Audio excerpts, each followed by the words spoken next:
వీడియోలో మనం బ్లౌజ్ ఎలా స్టిచ్ చేసుకోవాలో చూద్దాం.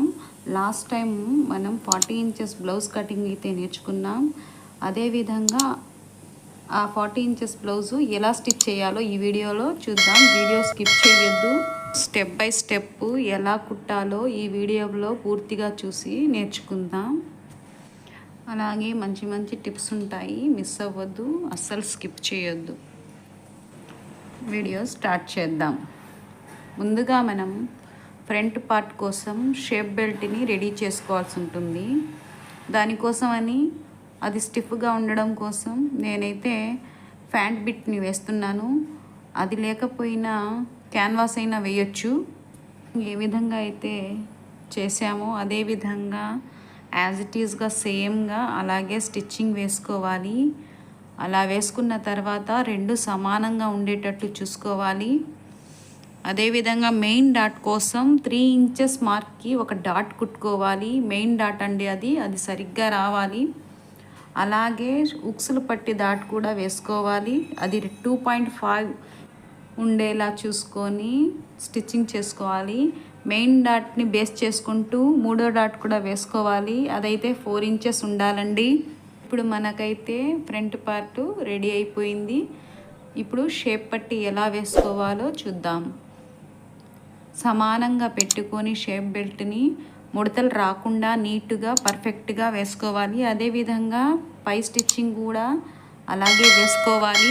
ఉక్సుల పట్టి కోసం ఒక క్లాత్ తీసుకొని చిన్న ఫోల్డ్ పెట్టుకొని అదేవిధంగా స్టిచ్ చేసుకోవాలి.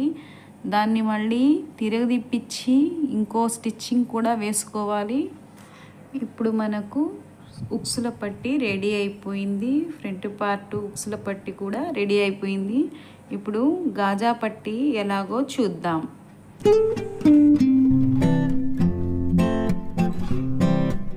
ఫోల్డింగ్ ఉన్న క్లాత్ని తీసుకొని గాజా పట్టి మనం ఉల్టా సైడ్ పెట్టుకొని 2 స్టిచ్లు వేసుకోవాలి. అలాగే ఫోల్డ్ చేసుకొని ఒక స్టిచ్ వేసుకోవాలి. దాని పక్కనే మళ్ళీ పాదమంతా ఖర్చు పెట్టుకొని ఇంకొక స్టిచ్ కూడా వేసుకోవాలి. ఆ మధ్యలోనే మనం గాజాలనేవి వేసుకుంటాము.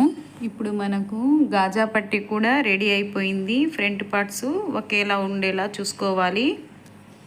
ఇప్పుడు పైపింగ్ కోసం అనేసి సిల్వర్ కలర్ క్లాత్ తీసుకొని 1 ఇంచ్ వెడల్పు ఉండేలా చూసుకొని ఒక పైపింగ్ థ్రెడ్ పెట్టుకొని సన్నగా ఒక స్టిచ్ వేసుకోవాలి. ఇది స్ట్రైట్ పీసేనండి, హ్యాండ్స్కి కాబట్టి ఇది స్ట్రైట్ పీస్ వేస్తున్నాను. మనం ఇప్పుడు పైపింగ్ని లోడింగ్ చేస్తామండి. అందుకని 1.5 ఇంచుతో లైనింగ్ క్లాత్ని కూడా ఒక సైడ్ ఫోల్డ్ చేసుకొని స్టిచ్చింగ్ వేసుకోవాలి. ఇప్పుడు అదేవిధంగా హ్యాండ్ మీద మనం ఎక్కడ వరకు అయితే ఖర్చు పెట్టుకున్నామో అక్కడ వరకు ముందుగా సిల్వర్ పీస్ని జాయింట్ చేసుకోవాలి.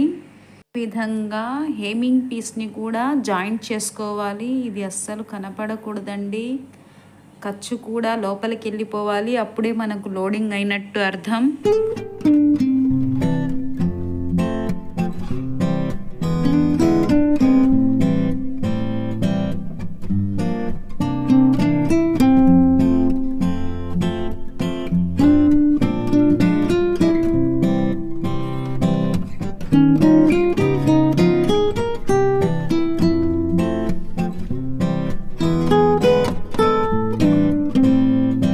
హ్యాండ్స్ కూడా రెడీ అయిపోయినట్టే.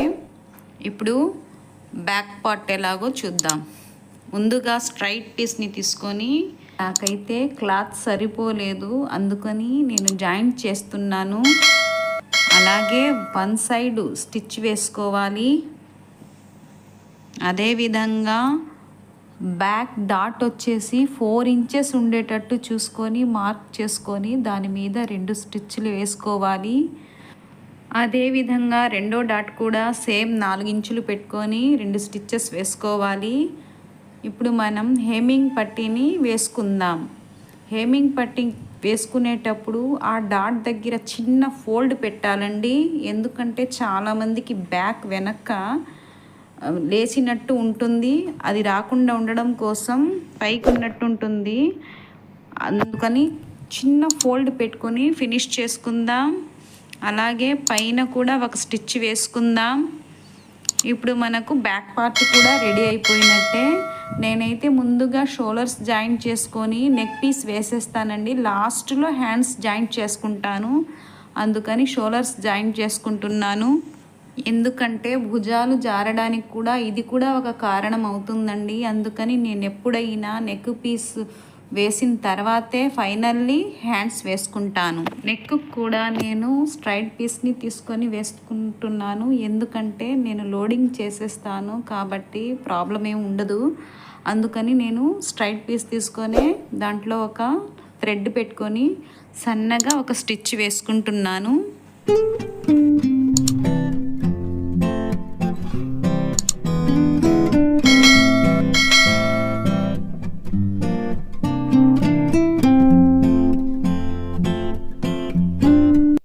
ఇప్పుడు లోడింగ్ చేయడం కోసం క్రాస్ పీస్లు తీసుకొని జాయింట్ చేసుకొని ఒకదాని మీద ఒకటి పెట్టుకొని, ఇది గ్యారంటీగా క్రాస్ పీస్ అయ్యే ఉండాలండి. దాని మీద ఒకటి పెట్టి జాయింట్ చేసుకొని క్రాస్ పీస్లు రెడీ చేసుకోవాలి.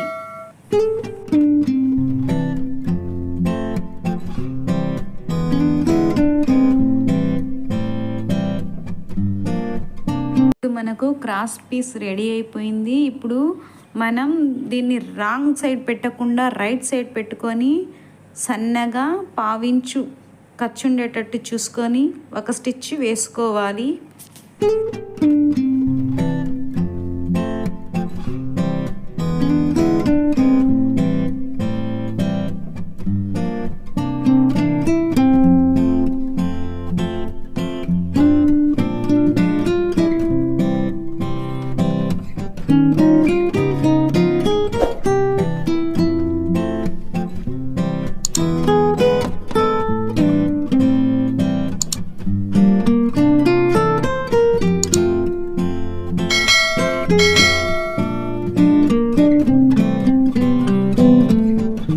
ఇప్పుడు మనం రాంగ్ సైడ్ మన వైపుకు ఉండేటట్టు చూసుకొని మెయిన్ క్లాత్ మీద అదే బ్లౌజ్ మీద నెక్కి పావించు ఖర్చు అయితే కరెక్ట్గా పైపింగ్ ఎక్కడ దాకా వస్తుందో చూసుకొని స్టిచ్ వేసుకోవాలి. అలాగే మనం నెక్ పీస్ కానీ హ్యాండ్ జాయింట్ చేసేటప్పుడు కానీ షోల్డర్స్ వచ్చేసి బ్యాక్ వైపు ఉండేలాగా చూసుకుంటూ నీట్గా వేసుకోవాలి. సూది పైపింగ్ మీద పడకుండా నీట్గా వేసుకోవాలండి. అలాగే షోల్డర్స్ వచ్చేసి బ్యాక్ సైడ్ ఉండేటట్టు చూసుకోవాలి. అది హ్యాండ్ పీస్ జాయింట్ చేసుకున్నా సరే నెక్ పీస్ వేసుకున్నా సరే షోల్డర్స్ వచ్చేసి బ్యాక్ వైపే ఉండాలి.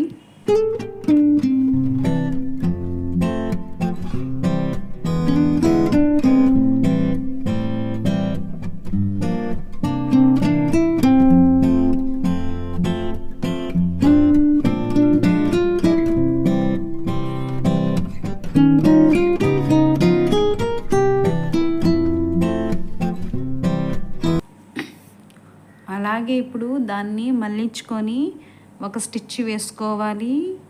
అలాగే పక్కకి వేసుకోవాలి, లైనింగ్ మీదే వేసుకోవాలండి నీట్గా. అది మనకు హెమ్మింగ్లో వెళ్ళిపోతుంది. లోడింగ్ కూడా పర్ఫెక్ట్గా ఉంటుంది, ఫినిషింగ్ కూడా పర్ఫెక్ట్గా ఉంటుంది.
ఇప్పుడు మనకు నెక్ పీస్ అయితే రెడీ అయిపోయింది. హ్యాండ్స్ జాయింట్ చేద్దాం.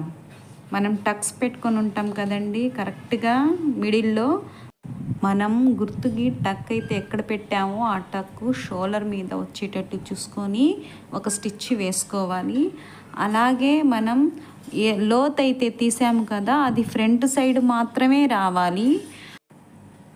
అలాగే సెకండ్ హ్యాండ్ని కూడా అదే విధంగా జాయింట్ చేసుకోవాలి. ఒక కుట్టు వేసుకున్న తర్వాత ఇంకొక కుట్టు కూడా దాని మీదగానే వేసుకోవాలి. ఇది కూడా 1/2 ఇంచు మార్జిన్తో కుట్టు వేసుకోవాలండి. ఇప్పుడు మనకు హ్యాండ్స్ కూడా రెడీ అయిపోయింది. ఇప్పుడు మనకు బ్లౌజ్ స్టిచ్చింగ్ పూర్తయినట్టే. ఇప్పుడు మనం సైడ్ జాయింట్లు వేసేసుకుంటే మన జాకెట్టు రెడీ అయిపోతుంది. ఇప్పుడు సైడ్ జాయింట్లు అయితే ఎలా వేయాలో చూద్దాం. సైడ్ జాయింట్ల కోసం మనం బ్లౌజ్ మొత్తం నడుము ఒకసారి కొలుచుకోవాలి. దాంట్లో 4వ భాగంగా తీసుకొని ఒక మార్క్ చేసుకొని సేమ్ అదే విధంగా మనం ఒక డాట్ వేసుకొని దాని మీదే స్టిచ్చింగ్ చేసుకోవాలి. అలాగే 3-4 స్టిచ్చెస్ అయితే నేరుగా వేయాలండి. ఈ స్టిచ్చింగ్లోనే ఉంది జాకెట్ ప్రాసెస్ అంతా, ఈ స్టిచ్చింగ్లోనే ఉంది. ఫస్ట్ వచ్చేసి ఫ్రంట్ పార్ట్ మెయిన్ డాట్స్ కరెక్ట్గా ఉండాలి. నెక్స్ట్ వచ్చేసి ఈ స్టిచ్చింగ్స్ అనేవి కరెక్ట్గా వేసుకోవాలి. అప్పుడే మనకు జాకెట్ అనేది పర్ఫెక్ట్గా కుదురుతుంది. ఓకే అండి, వీడియో కనుక నచ్చితే తప్పకుండా లైక్ చేయండి, షేర్ చేయండి, సబ్స్క్రైబ్ చేసుకోండి. Thanks for watching.